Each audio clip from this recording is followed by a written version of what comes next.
자, 이번에 소개해드릴 책은요. 1963년 11월 22일 존 F 케네디 전 대통령의 암살 현장에서 발견된 책입니다.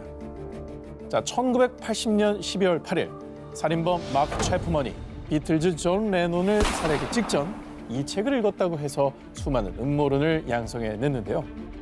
1951년 첫 출간된 제롬 데이비드 셀린저의 고전 소설 호밀밭의 파수꾼입니다.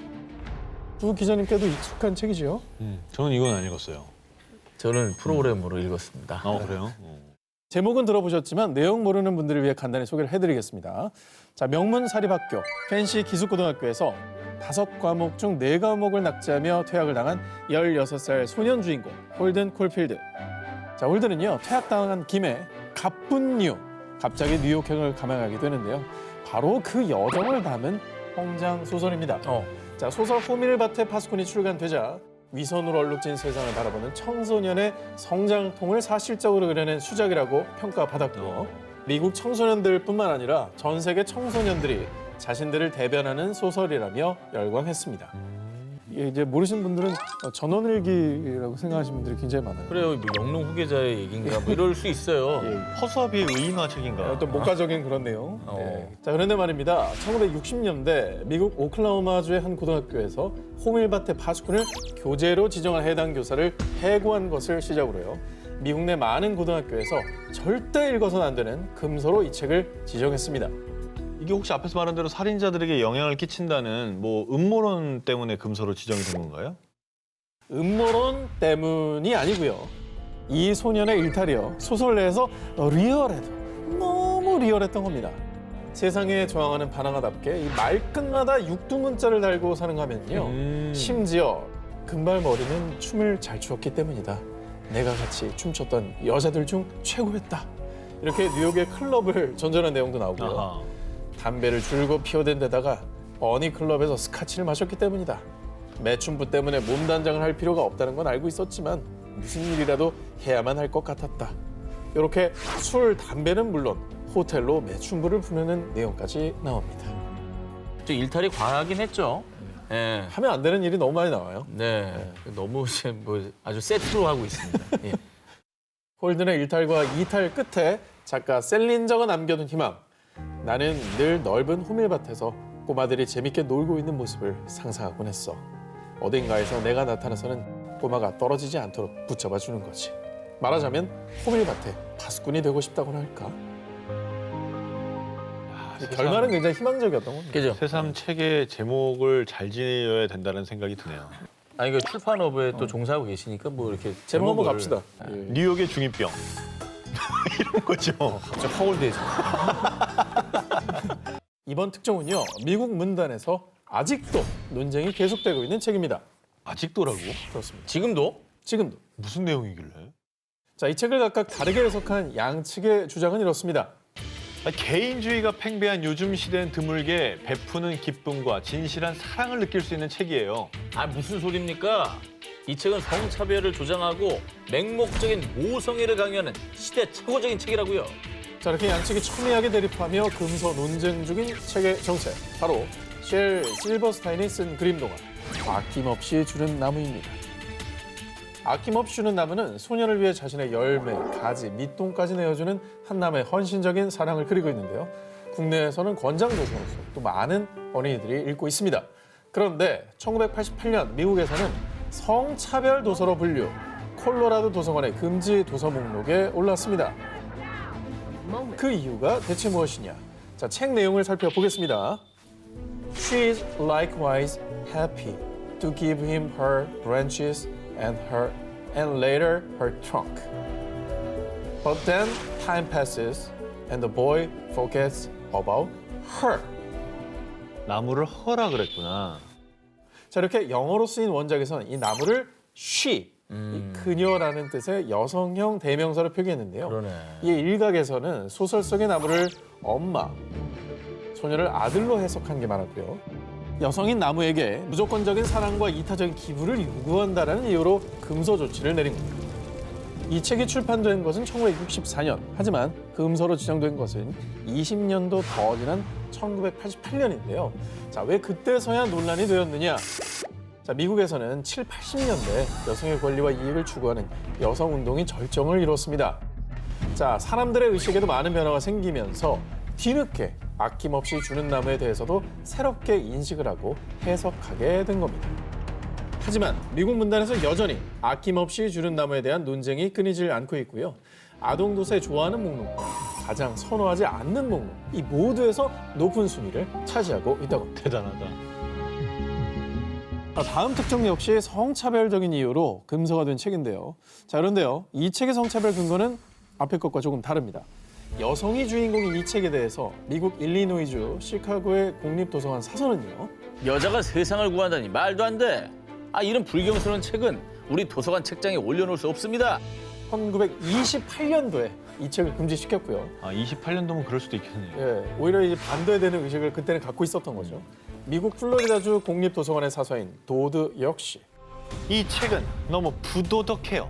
아이들에게 이 책은 아무런 가치가 없다고요. 뭔데? 라며 공개적으로 모든 도서관 사서들에게 경고, 반드시 피해야 할 책, 절대 구입해서는 안 될 책 목록에 이 책을 포함시켰습니다. 야, 이게 뭐냐 되게 궁금하네. 근데 미국 고전이야. 고전. 힌트. 여자가 리더고 등장인물들이 때려 다녀. 근데 이 멤버를 여자 주인공이 영입을 해. 도로시가 나와, 도로시. 그 이상한 나라의 앨리스. 이상한 나라의 앨리스. 아니다. 뭐지? 앨리스가 주인공, 도로시가 주인공이야. 도로시가 뭐 이렇게 호수아비 나오고 그런 거 말하는 거 아니야? 오즈의 마법사. 아, 그렇지. 근데 너무 헷갈린다. 이상한 나라의 앨리스는 뭐지? 자, 도서관 사서들뿐만 아니라 미국의 장관, 교육자들까지 너무 혐오했던 이 책은 바로 1900년에 출판된 라이먼 프랭크 바움의 동화 위대한 오즈의 마법사입니다. 근데 이게 어쨌든 왜 불경스럽다는 판단을 내린 거예요? 자, 이 책이 금서가 된 이유, 위대한 오즈의 마법사는 캔자스 농장에 살던 소녀 도로시가 회오리에 휩쓸려 신비한 나라 오즈에 도착. 허수아비, 양철나무꾼, 사자와 함께하는 모험을 그린 어린이 동화인데요. 문제는 주인공이 도로시였다는 겁니다. 처음 출판된 1900년대 초반에만 해도 여성 인권은 바닥을 치는 수준이었습니다. 여성들에게 순종과 복종을 강요. 그런 시대, 남자도 아닌 10대 소녀가 영웅, 이 리더라는 설정은 절대 용납할 수 없는 것이었습니다. 어쨌든 남성들의 어떤 권위주의 의식 때문에 이걸 네. 금서로 지정을 한 거군요. 네. 예. 근데 지금 생각하니까 그런 시대에 이 도로시 같은 캐릭터를 써낸 저 작가가 대단하게 느껴지네요. 앞서가신 거죠. 네, 정말 많이 저 앞서가셨네요. 시대. 그렇습니다. 위대한 오즈의 마법사 작가인 프랭크 바움이 도로시를 이렇게 진취적인 여성으로 그리게 된 건 19세기의 유명 여성 운동가인 장모님 마틸다 게이지의 영향이 컸다고 하는데요. 그녀의 권유로 글을 쓰게 됐고 당시 문제작이었던 위대한 오즈의 마법사를 출간한 프랭크. 한때 정말 말도 안 되는 비난이 쏟아지기도 했지만요. 위대한 오즈의 마법사는 출판 이후 14편의 시리즈가 나올 정도로 큰 인기를 얻었고요. 뮤지컬, 영화, 또 만화로도 각색. 도로시는 새로운 여성 리더의 희망이 되어 전 세계적으로 큰 사랑을 받고 있습니다. 여성 인권 운동가였던 장모의 영향을 받았다고 하니 저 책이 정말 그런 의도가 있었던 책이긴 하네요. 그럼요. 씨암탉 잡아주시면서 네, 그러니까 그 시대에서는 쓰게 또 하지 않았을까? 그런 생각도 굉장히 장모님은 무조건 씨암탉을 잡아줘야 되는 거예요? 장모님이 닭 끓이는 사람이에요? 장모의 사인 사랑을 사랑이 성차별적으로 받아들이지 마세요. 장모님이 뭐 나무 아니. 그루터기예요? 아니 장인이 요리를 해줄 수도 있고 장모가 요리를 그건 장인으로 얘기를 했어야죠. 진짜 어쩌면 이번에 소개할 금서는 아주 산전수전, 공중전까지 다 겪은 책입니다. 장장 11년간 법정 공방을 벌이며 논란에 휩싸였는데요. 우리나라 책이에요? 우리나라 책입니다. 마광수 작가? 아니 근데 마광수 작가의 책이 그 즐거운 사라 아닙니까? 응. 그것도 읽었어요? 그것도 영화가 되기도 했어요. 영화도 봤어요? 이 책도 보고 영화도 본 거예요? 금자가 써 있으면 다 봐요. 논란이 된 이 금서는 바로 조정래 작가의 대작 태백산맥입니다. 이 태백산맥은 광복 후부터 6.25 전쟁과 휴전까지 한국 근현대사를 조명한 역사소설로요. 민족 분단과 좌우익 진영의 대립 속에서 치열한 삶을 산 민중들의 인생을 그려냈습니다. 그런데 태백산맥이 80년대에 연재와 출판됐을 당시부터 문제적으로 떠올랐는데요. 그 이유를 살펴보면 당시만 해도 북한은 적대시해야 할 대상이며 작품 속에서 절대적인 악인으로만 다뤄졌던 시대였습니다. 90년대 초 검찰은 빨치산의 활동을 미화한다라며 일반인이 교양서적으로 읽는 건 괜찮지만 학생이나 노동자들이 읽으면 불온서적 소지로 처벌하겠다고 발표. 실제로 당시 불심 검문을 통해 금서였던 태백산맥을 소지한 많은 대학생들이 끌려가기도 했습니다. 태백산맥의 순환은 이뿐만이 아니었습니다. 1994년엔 8개 단체로부터 국보법 위반 혐의로 고발. 당시 검찰은 작품 속에서 중도 성향이던 김범우가 공산 진영으로 돌아선 것. 수도 있죠. 김 선생, 난 당신도 빨갱이라고 보고 있어. 빨갱이가 아니라면 어떻게 그런 말 할 수 있나? 앞으로 빨갱이에 동조하는 자는 빨갱이로 취급하겠어. 하지만 문학적 장치냐 이적성이냐를 두고 쉽게 판결이 나지 않았고요. 결국 11년 만인 2005년 무혐의 판결을 받게 됩니다. 그리고 오랜 시간 순환을 겪었던 태백산맥은 당당히 대학생들의 필독도서이자 한국인들이 꼭 읽어야 할 책으로 큰 사랑을 받고 있습니다. 결국 이제 문학은 시대 상황을 반영하고요. 이념을 떠나서 문학적 판단, 개인의 어떤 독자의 이성에 맡겨야 된다는 게 저의 주장이고요. 받아낸 판단은 독자가 또 철저히 내리고 그에 재받는 어떤 문학 소양 교육은 또 국가가 잘할 필요도 있다라고 생각합니다. 1945년 스웨덴에서 이 책이 처음 출간됐을 당시 사람들은요. 이런 저질 책을 아이들에게 읽게 해서는 안 됩니다. 아니 이 책 읽고 우리 애가 학교도 안 가면 책임질 거예요? 라며 유해서적이라 비난. 결국 이 책은 금서가 됐습니다. 굉장히 그 학부모들의 반응이 세네. 그러니까 스웨덴은 굉장히 개방적인 나라로 저희가 알고 있잖아요. 그런 나라에서도 저런 반응을 보였다는 게 굉장히 어떤 이슈가 됐던 책인가 봐요. 우리에겐 말괄량이 삐삐로 잘 알려진 스웨덴 동화 삐삐롱 스타킹입니다. 그 삐삐요? 이거는 뭐 너무 많은 콘텐츠로 나왔잖아요. 이게 사실 우리가 어릴 때 인형으로도 갖고 놀고 동화로도 읽고 저것도 만화도 나오고 만화 영화로 나왔었어. 삐삐롱 스타킹이 한때 금서가 된 이유 다름 아닌 주인공 삐삐가 굉장한 장난꾸러기에 아무도 못 말리는 말괄량이었던 거죠. 에이 너무한다. 그렇다고 금서는.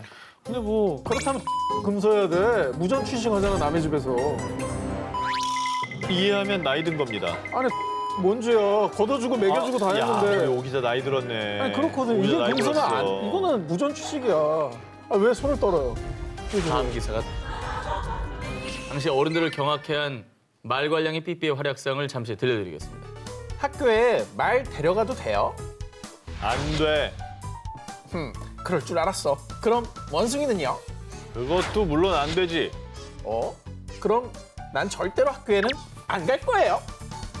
뿐만 아니라 삐삐에게는 말을 공중으로 번쩍 들어올린다든지 버릇없는 사내아이나 나쁜 어른들을 던져버리는 초인적인 괴력이 있었습니다.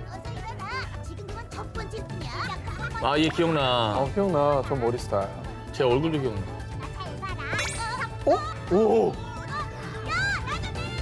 자, 이렇게 삐삐롱 스타킹은 출간 당시 스웨덴 국민들의 핍박을 받았지만요. 시대가 흐르며 세계 각국에서 출판, TV 드라마, 애니메이션 등으로 제작되며 이제는 전 세계가 사랑하는 대표적인 아동 문학 작품이 됐습니다. 2002년 삐삐롱 스타킹의 저자인 린드그렌이 세상을 떠나자 스웨덴 정부에서는 그녀를 추모하고 기리는 의미로요. 그녀의 이름을 딴 문학상, 아스트리드 린드그렌 상을 제정. 이 상은 일명 아동문학계의 노벨상이라 불리며 아동문학계의 가장 명예로운 상으로 자리 잡고 있습니다. 자, 다음 특종입니다. 방금 소개한 삐삐롱 스타킹과 비슷한 이유로 우리나라에서도 논란이 된 작품이 있습니다. 이 책이 출간된 당시 어른들은 아이들 교육상 큰 문제가 될 불온서적입니다. 이렇게 불량한 책을 보고 애들이 뭘 배우겠어요? 일부 시민단체로부터 불온서적이라 지탄받았던 이 책은 바로 요리 보고 저리 봐도 알 수 없는 김수정 작가의 만화 아기 공룡 둘리입니다. 난 진짜 어릴 때는 진짜 둘리 보는 재미 있었는데. 맞아. 1983년 만화 잡지 보물섬을 통해 연재를 시작한 아기 공룡 둘리. 1억 년 전 외계인의 초능력으로 돌연변이 공룡이 된 둘리가 빙하 타고 내려와 도봉구 쌍문동 고길동 집에 정착을 합니다. 그런데 여러분도 아시다시피 이 둘리가 완전 사고뭉치죠. 자택 침입의 무전 취직이지. 그렇죠. 기물 파손은 특기입니다. 그죠? 그리고 어른들 약 올리는 건 취미고요. 고길동 집에 돈 한 푼 안 내고 얹혀 살면서 잿더리를 가져오라는 고길동의 심부름에 공손히 잿더리를 대령 하기는 무슨 발로 휙 차버리고요. 고길동의 저 허탈한 표정을 보십시오. 발로 이렇게 세워서 툭 굴리지. 네. 야, 금방지네. 둘리 친구인 도은호는 급기야 어른인 고길동 아저씨를 길동아! 라고 부르며 반말을 합니다. 일동차. 일부 둘리에 대한 비난 여론이 있었지만요. 어린이들에게 폭풍 지지를 받았던 아기 공룡 둘리는 결국 국민 만화의 등극, 우리 추억과 함께하는 영원한 친구가 됐습니다. 제2차 세계대전이 끝날 무렵 연합군 사령관들은요. 이 책에서 잔인한 나치즘이 생겨난 거야. 사람들이 절대 이 책을 읽어서는 안 돼. 뿐만 아니라 1990년대 미국 애리조나주와 플로리다주에서는요. 여성을 불태우고 토막 살해하고 식인까지 하다니 이 책은 너무나 끔찍합니다.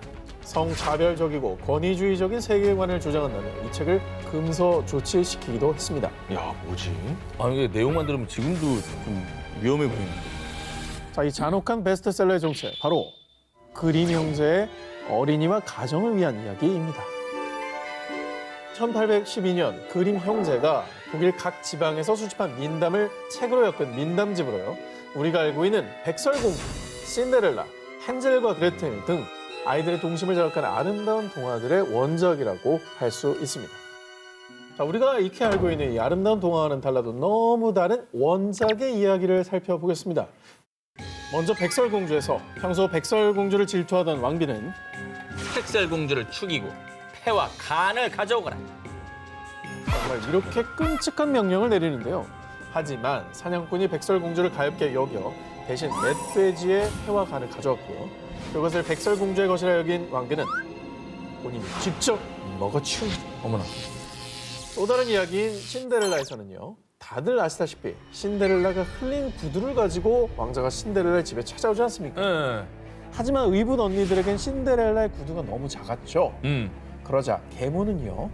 어차피 왕비가 되면 걸어다닐 일이 없으니 발가락을 잘라서 구두를 신어. 아우. 하지만 결국 신데렐라와 왕자는 결혼해서 행복하게 영원히 살았답니다. 라고 끝나는 게 아닙니다. 왕자와 결혼한 신데렐라는 복수를 결심. 신데렐라가? 그렇습니다. 절름발이가 된 의붓 언니들에게 비둘기를 보냈고요. 비둘기가 의붓 언니들의 눈을 쪼아서 실명을 시켜버립니다. 와, 이건 뭐야? 하도 고운데 완전 고어물이에요? 나는 이거는 와 절대로 난 우리 딸한테 읽어주지 않을 것 같아요. 너무 잔인해. 아, 그렇지 못 읽어주죠. 네. 근데 이 그림 형제는 왜 이렇게 잔혹한 동화를 쓴 거예요? 사실요, 이 그림 형제는 그림 작가도 아니고 동화 작가도 아닌 언어학자이자 문헌학자였습니다. 독일 역사를 연구하기 위해서 민담을 모았고요. 이 민담에 담긴 언어와 문헌들을 후세에 전하기 위해서 내용을 바꾸지 않고 출판을 했던 겁니다. 민담이 세긴 하지. 그리고 그 후로 45년 동안 7번의 보완과 수정이 있었다고 하고요. 훗날 이 D사에서 이 이야기를 아이들의 눈높이에 맞춰 아름답게 포장, 우리가 아는 동화 또 애니메이션으로 전하게 된 거죠.